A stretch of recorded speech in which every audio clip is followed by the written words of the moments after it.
which is very auspicious. So these dates are aligned with the divine. Of course, uh, the universe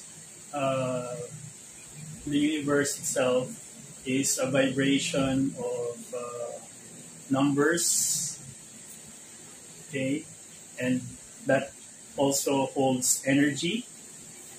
So if you align yourselves to the energy, okay, now the whole essence of chanting and mantra chanting and prayer is not primarily requesting something from an external source.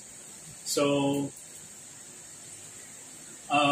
when I was still in the Catholic uh, belief system, or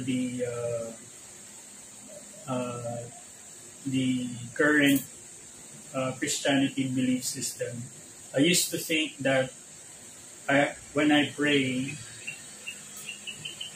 I have to like uh, call on somebody externally, like begging for help. Now, as I progress with my spiritual journey, I begin to understand the higher meaning of prayer and chanting, especially mantras. So it's not as if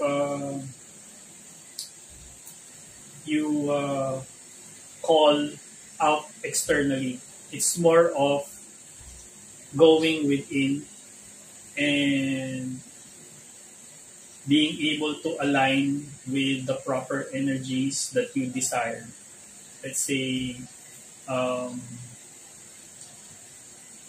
you desire courage. Okay, so there are mantras that can invoke courage within you. So there's nothing outside of you. Everything is inside of you.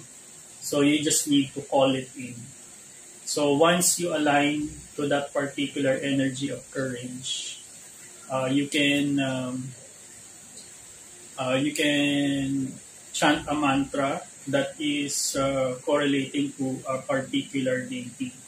Okay, so whether you have uh, an image or a statue, whether you have that or not, it's not particularly uh, rooted in that.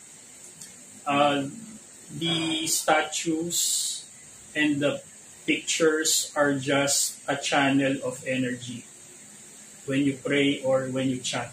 Just like what I did earlier with the water. So I can channel, because this is a vessel, and then the water is also can also be a vessel. Okay, the water is inside the vessel, and what's being kept in the water is the energy and the vibration that I'm channeling to. So when I concentrate my energy there, so it's stored. Okay, so I channel my intentions and my energy and my vibration there. So same as if I were having if I had a let's say a picture or a statue or a yantra